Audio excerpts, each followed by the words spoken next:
ఇది ఆల్రెడీ మీ department DM అంటే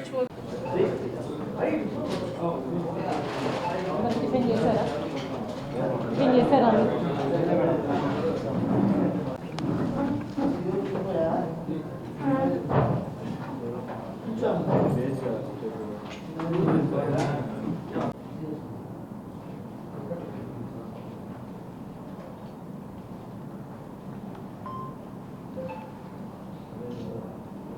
చెప్తున్నా, విచ్చలవిడితనం వచ్చింది. కొంచెమన్నా చట్టాలకు న్యాయాలకు చట్టం ఉంది, ఒక పోలీస్ వ్యవస్థలు ఉన్నాయి, మనం తప్పు చేస్తే శిక్షించబడతామన్న ధైర్యం లేకుండా జనాలలో విచ్చలవిడితనం వచ్చింది. డ్రగ్స్, గాంజా విచ్చలవిడిగా దొరుకుతుంది. ఇవన్నీ ఎప్పుడైతే రాష్ట్రంలో ఈ విధంగా డ్రగ్స్, గాంజా అన్నవి బయటకు వచ్చాయో మహిళల మీద, పసిబిడ్డల మీద, 5 నెలల పసిబిడ్డ నుంచి 80 సంవత్సరాల వృద్ధురాలి వరకు కూడా మహిళ అయితే చాలు అని ఇలాంటి కీచకులు, కామాంధులు చొరబడిపోతున్నారు. కాబట్టి వీటన్నింటి మీద గట్టిగా చట్టాలు రావాలి.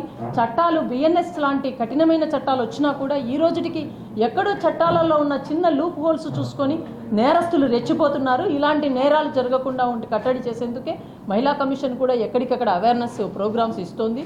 ఈ గుడ్లవెల్లేరు ఇంజనీరింగ్ కాలేజీలో హాస్టల్లో హిడెన్ కెమెరాస్ సంబంధించిన నేను కూడా మీడియా ద్వారా కానివ్వండి, సోషల్ మీడియా ద్వారా కానీ చూసి తెలుసుకోవడం జరిగింది. ఇమీడియట్గా అదే రోజు సాయంత్రము గుడ్లవెల్లేరు హాస్టల్ని విజిట్ చేశాను. ఆ విద్యార్థినిలతో ప్రత్యేకంగా మాట్లాడడం జరిగింది. అక్కడ వాష్రూమ్స్ అన్నీ కూడా తిరిగి చూడడం జరిగింది.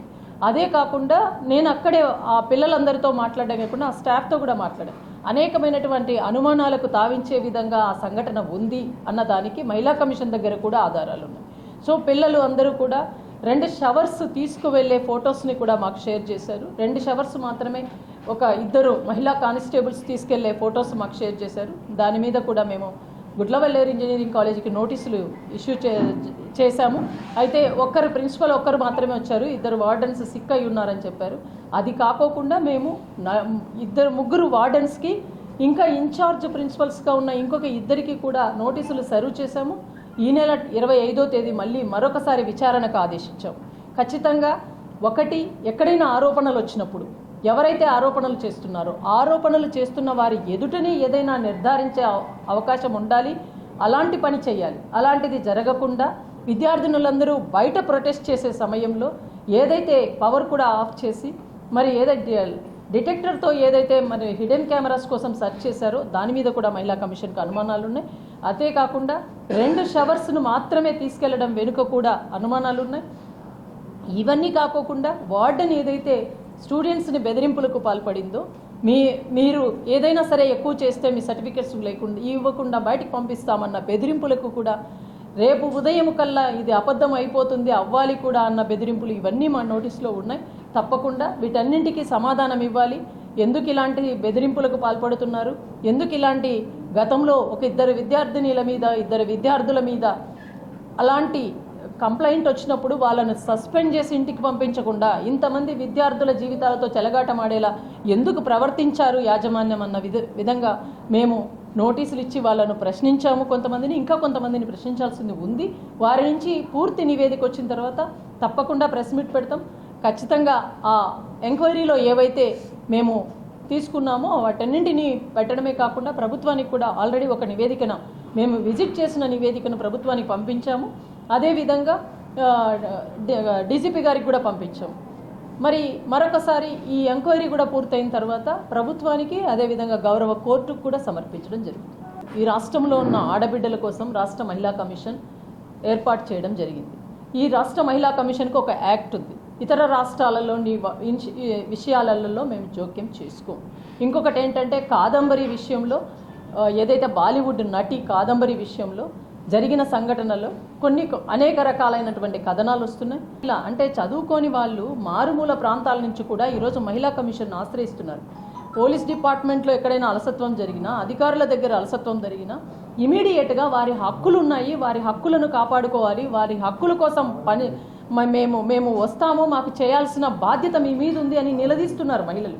సో అలాంటి సమయంలో ఒక చదువుకున్న ఉన్నతమైన చదువుకున్న బాలీవుడ్ నటి ఎందుకు ఆ రాష్ట్ర మహిళా కమిషన్ ఆశ్రయించలేదు? విజయవాడకు వచ్చిన బాలీవుడ్ నటికి మహిళా కమిషన్ ఉంది తెలీదా?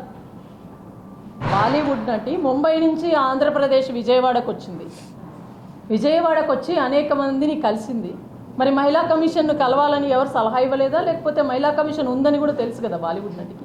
మహిళా కమిషన్ ఎందుకు ఆశ్రయించలేదు? సుమోటగా నేను అదే చెప్తున్నా. ఈ రాష్ట్రంలో మహిళలకు నేను సుమోటగా స్వీకరిస్తా. అది ఏ ప్రాంతమైనా, ఏ రాజకీయ పార్టీలైనా నేను సుమోటగా స్వీకరించేదానికి మహిళా కమిషన్. నేను చెప్తున్నా, ముంబైకి చెందిన, మహారాష్ట్ర రాష్ట్రానికి చెందిన మహిళ మీద నేను సుమోటగా తీసుకోలేను.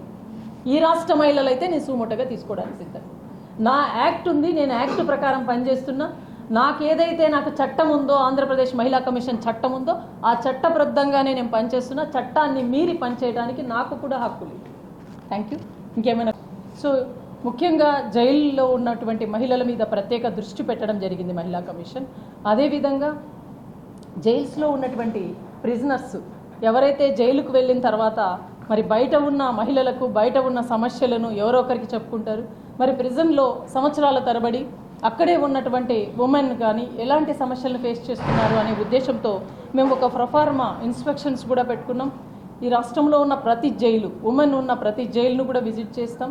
విజిట్ చేసి ఇన్స్పెక్షన్ చేస్తూ అక్కడ వారికి ఏ సదుపాయాలు ఉన్నాయి, వారు ఎటువంటి వాతావరణంలో ఉన్నారు, వారికి సరైనటువంటి కిచెన్ సముదాయాలు కానివ్వండి, వాష్రూమ్స్ కానివ్వండి, అదేవిధంగా పడుకునే పడక సదుపాయాలు కానివ్వండి, అదేవిధంగా వెంటిలేషన్కి సంబంధించి కానివ్వండి, మెడిసిన్స్ డాక్టర్స్ అందుబాటులో ఉంటున్నారా లేదా, నైట్ టైం ఏదైనా ఇబ్బంది అవుతే ఎలా ఉంది, అదేవిధంగా ఎన్విరాన్మెంట్ ఎలా ఉంది, లోపల వ్యక్తిగత పరిశుభ్రత కానివ్వండి, పరిసరాల పరిశుభ్రత కానివ్వండి, ఇలాంటివన్నీ పాటిస్తున్నారా లేదా, ఎంత గదులు ఏ విధంగా ఉన్నాయి, అంటే వారికి విశాలమైన గదులు ఉన్నాయా లేదా, వీటన్నింటినీ కూడా మానసిక పరిస్థితి కూడా వీటి మీద ఆధారపడి ఉంటుంది. కాబట్టి అక్కడ ఖైదీలుగా ఉన్నవారు ఖచ్చితంగా వారి మానసిక పరిస్థితి కోసం అనేక సౌకర్యాలు కల్పిస్తూ వారు మార్పు చెంది బయటకు వచ్చే విధంగా చేయాలన్నదే మహిళా కమిషన్ ఉద్దేశం.